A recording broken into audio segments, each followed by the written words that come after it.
ஏய் நீ get out Modi என்று போடுவியா, நான் கெட் அவுட் ஸ்டாலின் அப்படின்னு போடுவேன்.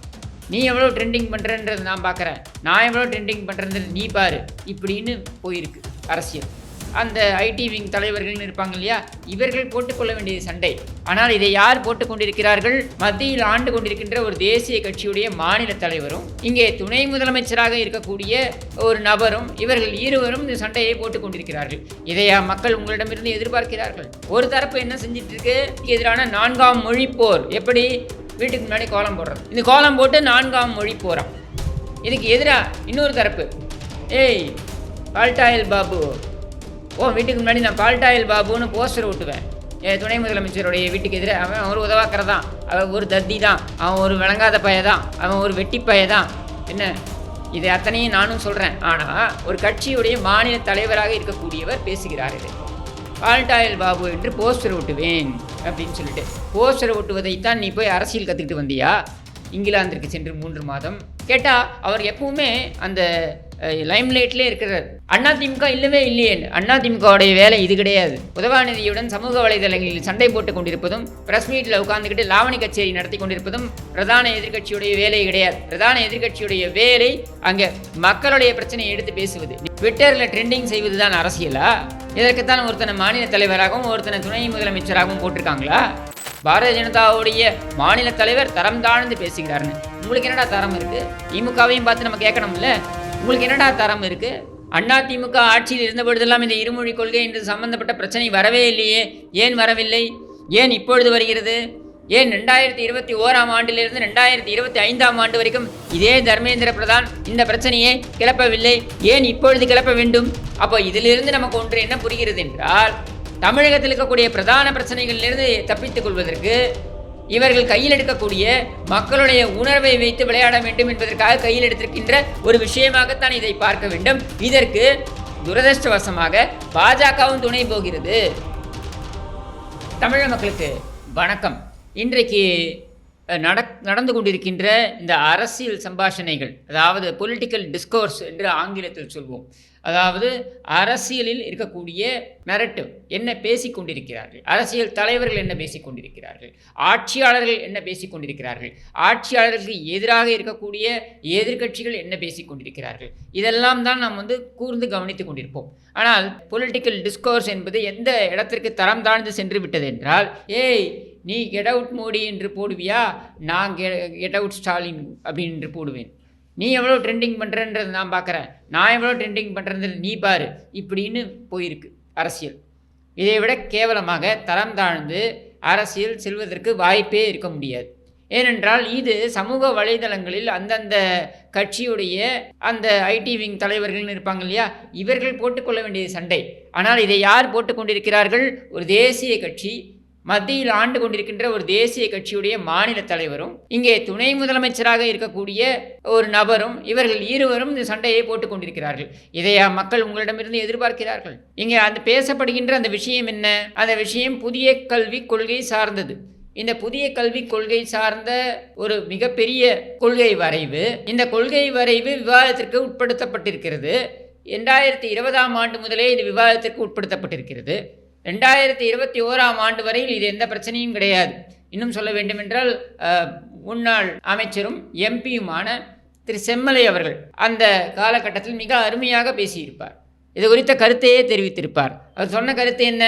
புதிய கல்விக் கொள்கை என்பதில் இருக்கக்கூடிய பல அம்சங்களில் நாங்கள் ஏற்கிறோம், சில அம்சங்களில் நாங்கள் வேறுபடுகிறோம். அதில் முக்கியமாக பார்க்கப்படுகின்ற அம்சம் என்னவென்றால் இந்த மும்மொழி கொள்கை. இந்த மும்மொழி கொள்கை என்பதனை ஏற்றுக்கொள்ள வேண்டுமா ஏற்றுக்கொள்ளக்கூடாதா என்பது தனி விவாதமாக நம்ம வைத்துக்கொள்ளலாம். இது குறித்து நானும் நிறைய பேசியிருக்கேன், அதையெல்லாம் தனியாக வச்சுருவோம்.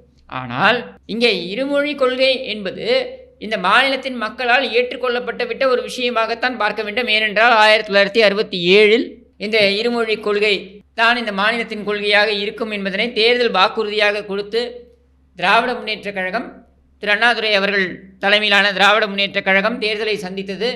அதற்கு உறுதுணையாக இருந்தது அப்பொழுதைய கூட்டணி கட்சியாக இருந்த சுதந்திரா கட்சி, திரு ராஜாஜி அவர்கள்.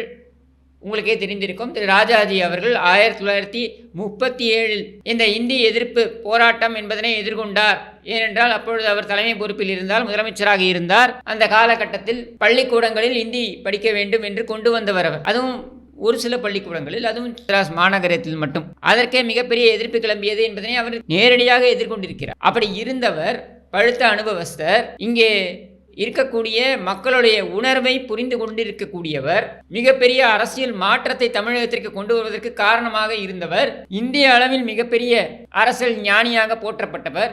அவரே இதை ஆமோதிக்கிறார். சட்டமன்றத்தில் தீர்மானம் கொண்டு வரப்படுகிறது. 1968 67 திராவிட முன்னேற்ற கழகம் வெற்றி பெற்று சட்டமன்றத்தில் இருமொழி கொள்கை சம்பந்தப்பட்ட தீர்மானம் கொண்டு வரப்பட்ட பொழுது சுதந்திரா கட்சி, திரு ராஜாஜி அவர்களுடைய சுதந்திரா கட்சி, அவர்களுடைய உறுப்பினர்கள் அதற்கு ஆதரவாக, அந்த தீர்மானத்திற்கு ஆதரவாக வாக்களிக்கிறார்கள். அதில் வாக்களித்தவர்கள் இன்றைக்கு இருக்கக்கூடிய திரு டாக்டர் அண்டே அவர்கள், இன்றைக்கு பாரதிய ஜனதாவில் இருக்கக்கூடிய திரு டாக்டர் அண்டே அவர்கள்ட்ட போய் நீங்கள் கேட்டிங்கன்னா அவரே சொல்வார், ஆமாம் அவரும் சேர்ந்து தான் வாக்களித்திருக்கிறார். எது எப்படியோ இதையெல்லாம் விவாத பொருள் ஆக்க வேண்டுமா என்றால் கண்டிப்பாக ஆக்க வேண்டும். மும்மொழி கொள்கை வேண்டுமா, இருமொழி கொள்கை வேண்டுமா என்பதனை ஒரு மேடை போட்டு விவாதமாக இருதரப்பும் விவாதிக்கலாம். ஆனால் அதை விட்டுவிட்டு ஒரு தரப்பு என்ன செஞ்சிட்டு இருக்கு, எதிரான 4ஆம் மொழி போர். எப்படி? வீட்டுக்கு முன்னாடி கோலம் போடுறது. இந்த கோலம் போட்டு 4ஆம் மொழி போகிறான். இதுக்கு எதிராக இன்னொரு தரப்பு, ஏய் பால்டாயில் பாபு, வீட்டுக்கு முன்னாடி நான் பால்டாயில் பாபுன்னு போஸ்டர் ஓட்டுவேன். துணை முதலமைச்சருடைய வீட்டுக்கு எதிராக அவன் ஒரு உதவாக்கறதான், அவன் ஒரு தத்தி தான், அவன் ஒரு விளங்காத பையதான், அவன் ஒரு வெட்டி பையதான். என்ன இதை அத்தனையும் நானும் சொல்கிறேன். ஆனால் ஒரு கட்சியுடைய மாநில தலைவராக இருக்கக்கூடியவர் பேசுகிறார். இதை பால்டாயில் பாபு என்று போஸ்டர் ஒட்டுவேன் அப்படின்னு சொல்லிட்டு, போஸ்டர் ஒட்டுவதைத்தான் நீ போய் அரசியல் கற்றுக்கிட்டு வந்தியா? இங்கிலாந்திற்கு சென்று 3 மாதம் இதுதான் உனக்கு அரசியல் கற்றுக் கொடுத்துருக்கிறார்களா அப்படின்ற கேள்வி வருது இல்லை? இதை சொன்னால் உடனே இங்கே இருக்கக்கூடிய இந்த ரசிக குஞ்சுகள், இந்த ஃபேன் பாய் கிளப் இருக்குல்ல, இவங்க பாஞ்சு வந்துடுவாங்க. நீ உனக்கு வன்மம் அது இது. எனக்கு வன்மம் இருக்குது இல்லை. இப்போ பிரச்சனை அதுவா? பிரச்சனை என்ன? நம்முடைய கேள்வி, இங்கே தமிழகத்தின் பிரதான பிரச்சனைகள் இங்கே நிறைய இருக்குது. அந்த பிரதான பிரச்சனைகளை எல்லாம் மடைமாற்றம் செய்வதற்கு ஒவ்வொரு முறையும் எப்பொழுதெல்லாம் இந்த கேள்விகள் வருகிறதோ அப்பொழுதெல்லாம் மடைமாற்றம் செய்வதற்கு ஏதாவது ஒன்று ஆளுநர் செய்வார், இல்லை இவன் செய்கிறான், பாஜகவுடைய மாநில கட்சி தலைவர். அப்போ எதற்காக நீங்கள் அரசியல் இருக்கிறீர்கள்? இதையெல்லாம் ஒரு எதிர்கட்சி செய்கின்ற வேலைன்னு நினைக்கிறீங்களா நீங்கள்? கேட்டால் அவர் எப்பவுமே அந்த லைம்லைட்லேயே இருக்கிறார். அதிமுக இல்லவே இல்லையே. அதிமுகவுடைய வேலை இது கிடையாது. உதவாநிதியுடன் சமூக வலைதளங்களில் சண்டை போட்டுக் கொண்டிருப்பதும், பிரஸ் மீட்டில் உட்கார்ந்துக்கிட்டு லாவணி கச்சேரி நடத்தி கொண்டிருப்பதும் பிரதான எதிர்கட்சியுடைய வேலை கிடையாது. பிரதான எதிர்கட்சியுடைய வேலை அங்கே மக்களுடைய பிரச்சனையை எடுத்து பேசுவது. நேற்று வள்ளுவர் கோட்டத்தில் அனைத்து அண்ணா திராவிட முன்னேற்ற கழகத்தின் மாணவர் அணி ஆர்ப்பாட்டம் நடத்தி இருக்கிறார்கள். மாவட்ட வாரியாக ஆர்ப்பாட்டங்கள் நடந்து வருகின்றன. தமிழக அரசாங்கத்தின் செயல்பாடுகளை குறிவைத்து, தமிழக அரசாங்கத்தின் செயல்பாடுகளில் இருக்கக்கூடிய குளறுபடிகளை முன்வைத்து பல ஆர்ப்பாட்டங்கள் பல்வேறு இடங்களில் நடந்து வருகின்றன. இன்னும் சொல்ல வேண்டுமென்றால், வேலூரில் 4 நாட்களுக்கு முன்னர் பொதுச் செயலாளர் திரு எடப்பாடி பழனிசாமி அவர்கள் அந்த இளைஞர் இளம்பெண்கள் பாசறை அந்த மாநாட்டிலும் கூட இது குறித்து விரிவாக பேசியிருக்கிறார். இதெல்லாம் ஏன் நான் சொல்கிறேன் அப்படின்னா, இன்றைக்கு அரசியல் எப்படி போயிட்டு இருக்குன்றதை பாருங்கள். ட்விட்டரில் ட்ரெண்டிங் செய்வது தான் அரசியலா? இதற்குத்தான் ஒருத்தனை மாநில தலைவராகவும் ஒருத்தனை துணை முதலமைச்சராகவும் போட்டிருக்காங்களா? அந்த பாஜகவுடைய மாநில தலைவர் பேசும்பொழுது கெட் அவுட் மோடி என்று நீங்கள் சொல்கிறீர்கள், அதை தமிழ் படுத்துகிறார். உடனே அதை எப்படி நீங்கள் வெளியே போடா மோடி என்று சொல்வீர்கள்ன்ட்டு, அவன் போடா மோடின்னு சொல்லவே இல்லையே. கெட் அவுட் மோடி என்பது ஆங்கிலத்தில் என்றால் வெளியே போ மோடி என்பது தான் வரும் தமிழில். நீ ஏன் போடா என்று ஒருமையில் சொன்னதாக நீ எடுத்துக்கிற? அப்போ அவனே சொல்லாததை நீ சொல்கிறேன்னு எடுத்துக்கலாமா? இது ஒரு முறை இல்லை, அந்த கூட்டத்தில் 5 முறை சொல்கிறார். போடா மோடி என்பியா, போடா மோடி என்பியா அப்படின்னு சொல்லிட்டு. யாரை கேவலப்படுத்துகிறீர்கள்? உங்கள் மோடியைத்தான் கேவலப்படுத்துகிறீர்கள். அது மட்டும் இல்லாமல் அவன் பார்த்தீங்கன்னா, நாங்கள் இப்படித்தான் கெட் அவுட் மோடி என்று சொல்வோம். எப்படி நீ கெட் அவுட் மோடி என்று சொல்வாய்? அவர் இந்த தமிழகத்திற்கும் சேர்த்துத்தான் பிரதமர். அவர் எப்படி கெட் அவுட் என்று நீ சொல்ல முடியும்? இந்த மாநிலத்திற்கும் சேர்த்து தான் அவர் பிரதமர். வந்தாரை வாழ வைப்பது தான் தமிழகம். ஒருவர் நம் மாநிலத்திற்கு வருகிறார் என்றால் வருக வருக என்று வரவேற்பது தான் அழகு. அதை விடுத்து கெட் அவுட் மோடி என்று சொல்வது அசிங்கம் இல்லையா? அது நமக்கு பிரதமர் அவர்கள் மீது நிறைய விமர்சனங்கள் இருக்கலாம். அவையெல்லாம் அரசியல் சார்ந்தது, அவருடைய நிர்வாகத்திறன் சார்ந்தது. அவருக்கு எப்படி ஆதரவாளர்கள் இருக்கிறார்களோ அவருக்கு எதிர்ப்பாளர்களும் இருக்கலாம். ஆனால் நம்முடைய பாரத பிரதமர் என்பவர் நமக்கும் சேர்த்துத்தான் பிரதமர் என்கிற நிலையில் அவர் நம்முடைய மாநிலத்திற்கு வருகிறார் என்றால் அவரை வருக வருக என்று தானே சொல்ல வேண்டும். அதை விட்டு கெட் அவுட் மோடி என்று சொல்வது எந்த விதத்தில் நியாயம்? அதுவும் தவறுதான். ஆனால் அதற்கு தான் பதில் அளிக்கிறேன் பேர் வழி என்று இவர்கள் கிளம்பி இருப்பது சரியா என்றால் இதுவும் ஒரு காமெடி தான். மொத்தத்தில் இந்த கும்பல் வெள்ளைக்குடையை தூக்கிட்டு அங்கே ஓடும். அவனுங்க இவங்களுக்கு காசு வெளியிடுவானுங்க, சமாதியில் போய் நிற்பானுங்க. மொத்தத்தில் கூட்டுக்களவாணிகள். இந்த கூட்டுக்களவாணிகள் மக்களை வைத்து கும்மி அடித்து கொண்டிருக்கிறார்கள் அப்படின்றது தான் இதில் நீங்கள் கூர்ந்து கவனித்து புரிந்து கொள்ள வேண்டும். இதில் இவங்க சொல்லுவாங்க, அது தரம் தாழ்ந்து பேசுகிறார், பாரதிய ஜனதாவுடைய மாநில தலைவர் தரம் தாழ்ந்து பேசுகிறார்னு. உங்களுக்கு என்னடா தரம் இருக்குது? திமுகவையும் பார்த்து நம்ம கேட்கணும்ல, உங்களுக்கு என்னடா தரம் இருக்குது? உங்களுடைய தலைவர்கள்லாம் என்னென்ன பேச்சு பேசிகிட்டு இருக்கான்றது நம்மளும் பார்த்து தானே இருக்கோம். பிரதமர் துவங்கி எல்லாரையும் என்னென்ன பேச்சு பேசிகிட்டு இருக்காங்கன்றது நாங்களும் பார்த்து தானே இருக்கோம். அப்போது தரமற்ற நபர்களாக இருக்கக்கூடிய உங்களை அந்த பாரதிய ஜனதாவுடைய மாநில தலைவர் விமர்சிப்பதில் எங்களுக்கு எந்த பிரச்சனையும் கிடையாது. இன்னும் சொல்ல வேண்டுமென்றால் அந்த விமர்சனங்களுக்கெல்லாம் தகுதி வாய்ந்தவர்கள் தான் நீங்கள். இன்னும் மோசமாகவே உங்களை விமர்சிக்க வேண்டும். ஆனால் என்னுடைய கேள்வி, இங்கே பிரதான பிரச்சனைகளை மடைமாற்றம் செய்வதற்கு இது பயன்படுத்தப்படுகிறதா அப்படின்றது தான். ஆமாம், அதற்காகத்தான் இது பயன்படுத்தப்படுகிறது. யார் அந்த சார் என்பது மடைமாற்றம் செய்யப்பட வேண்டும் என்பதற்காகத்தான் அந்த சாட்டையடி நிகழ்வு நடைபெற்றது. அதே போல இங்கே மாநிலத்தில் இருக்கக்கூடிய பிரதான பிரச்சனைகள், முக்கியமாக துரைமுருகன் சார்ந்த அந்த மணல் சம்பந்தப்பட்ட இடி ரெய்டு, அது சார்ந்த பிரச்சனைகளிலிருந்து மடைமாற்றம் செய்ய வேண்டும் என்பதற்காக தான் திருப்பரங்குன்றம் பிரச்சனை கொண்டு வரப்பட்டது. இது எல்லாமே சுமூகமாக தீர்க்கக்கூடிய பிரச்சனைகள். அதை நீங்கள் கூர்ந்து கவனிக்கணும். நீங்கள் 2021 செம்மலை அவர்களுடைய பேட்டியை எடுத்து பாருங்க, ரொம்ப அற்புதமாக பேசியிருப்பார். என்ன சொல்லியிருப்பார்? மத்திய அரசாங்கம் எங்களுக்கு உறுதுணையாகத்தான் இருக்கிறது. மத்திய அரசாங்கம் எங்களுடைய அந்த உணர்வுகளை புரிந்து கொண்டு அந்த இருமொழி கொள்கை என்பதனை நாங்கள் எதையும் நாங்கள் அதற்குள்ளே நாங்கள் வரமாட்டோம், தலையிட மாட்டோம் என்று சொல்லி இருக்கிறது. எங்களுடைய உணர்வுகளை அவர்கள் புரிந்து கொண்டிருக்கிறார்கள். அதனால் இருமொழி கொள்கை என்பது தொடரும் அப்படின்றத அவர் ரொம்ப அழகாக சொல்கிறார். அதை வைத்து அரசியல் செய்யவில்லை. அதை வைத்து செய்ய வேண்டும் என்றால் எவ்வளவோ அரசியல் செஞ்சுருக்கலாமே. இப்போ இவனுங்க சொன்னானுங்களா, மொழிப்போர், எதிராக மொழிப்போர், கோலம் போடுறதாடா. ஒரு வயலுக்கு இங்கே மொழி மீது பற்று கிடையாது. மொழி மீது உண்மையான பற்று இருக்கக்கூடியவர்கள் அது சார்ந்த நடவடிக்கைகளை எப்படி எடுப்பார்கள் என்றால், அது மக்களிடம் ஒரு தாக்கத்தை, உண்மையான தாக்கத்தை மக்களுக்கு உண்மையாகவே அது பலனளிக்கும் வகையில் ஏற்படுத்துவார்கள். உதாரணத்துக்கு சொல்ல வேண்டுமென்றால், மாநிலங்களவையில் செல்வி ஜெயலலிதா அவர்கள் பேசியிருக்கிறார்கள். என்ன பேசியிருக்காங்க? தமிழ் செம்மொழி அந்தஸ்து என்பது தமிழுக்கு மட்டும்தான் கொடுக்க முடியும், இந்தியாவில் இருக்கக்கூடிய மொழிகளில் சமஸ்கிருதத்துக்கு கூட அது கொடுக்க முடியாது என்று பேசியவர் செல்வி ஜெயலலிதா. தமிழுக்கு ஒரு தமிழ் மாநாடு எடுத்தவர்கள் திரு அண்ணாதுரை அவர்கள், புரட்சித் தலைவர் எம்ஜிஆர் அவர்கள், புரட்சித் தலைவி அம்மா அவர்கள். தமிழுக்கு ஒரு பல்கலைக்கழகத்தை நிறுவி, அந்த பல்கலைக்கழகத்தை நிறுவியர் புரட்சித் தலைவர் எம்ஜிஆர் அவர்கள். அதற்கு இடம் ஒதுக்கி 1008 ஏக்கர் இடம் ஒதுக்கி கட்டுமானங்களுக்கு அங்கே என்னென்ன ஏற்படுத்த முடியுமோ அதற்கான செலவுகளுக்கு ஒதுக்கீடு செய்தவர் புரட்சித் தலைவர் எம்ஜிஆர் அவர்கள்.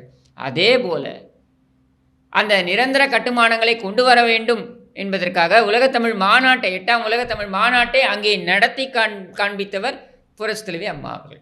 இத்தனை சாதனைகளும் செய்திருக்கிறார்கள். அவர்களுக்கு தமிழை எப்படி வாழ வைக்க வேண்டும் என்று தெரியாதா? அதிமுக ஆட்சியில் இருந்தபொழுதெல்லாம் இந்த இருமொழி கொள்கை என்று சம்பந்தப்பட்ட பிரச்சனை வரவே இல்லையே. ஏன் வரவில்லை? ஏன் இப்பொழுது வருகிறது?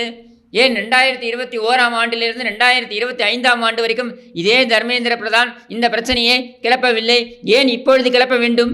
அப்போ இதிலிருந்து நமக்கு ஒன்று என்ன புரிகிறது என்றால், தமிழகத்தில் இருக்கக்கூடிய பிரதான பிரச்சனைகளிலிருந்து தப்பித்துக் கொள்வதற்கு இவர்கள் கையில் எடுக்கக்கூடிய மக்களுடைய உணர்வை வைத்து விளையாட வேண்டும் என்பதற்காக கையில் எடுத்திருக்கின்ற ஒரு விஷயமாகத்தான் இதை பார்க்க வேண்டும். இதற்கு துரதிர்ஷ்டவசமாக பாஜகவும் துணை போகிறது.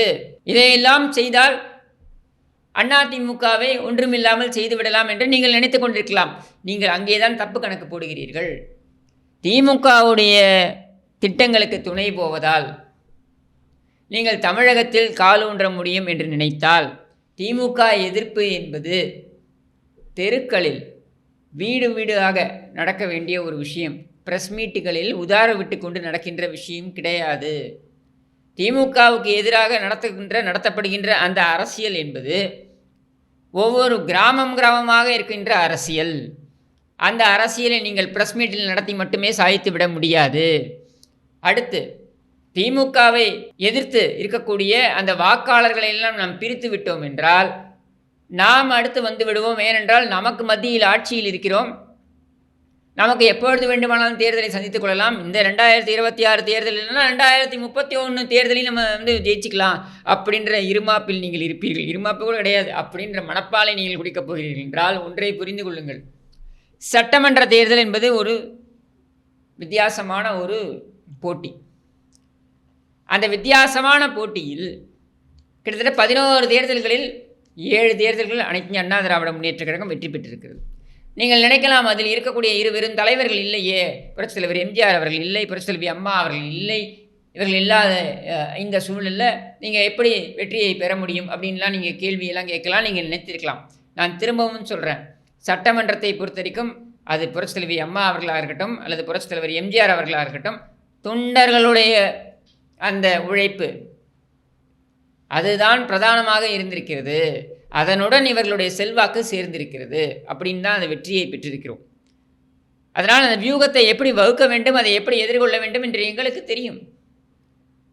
நீங்கள் எத்தனை யுக்திகளை கொண்டு வந்தாலும் அந்த யுக்திகளை முறியெடுத்து மாற்றாக வெற்றிக்கான யுக்தி என்ன என்பதனை முன்னெடுப்பதும் எங்களுக்கு தெரியும். அதைத்தான் நாங்கள் செய்ய போகிறோம். அது வேற விஷயம். ஆனால் தமிழக மக்களை நினைத்து நான் கேட்குறேன். இதெல்லாம் அரசியலில் நடக்கக்கூடிய விஷயங்கள். அதாவது ஒரு அரசியல் கட்சி இன்னொரு அரசியல் கட்சியை எப்படி அழித்து மேலே வரணும் அப்படின்ட்டுலாம் திட்டம் போடுறதுன்றது தப்பே கிடையாது.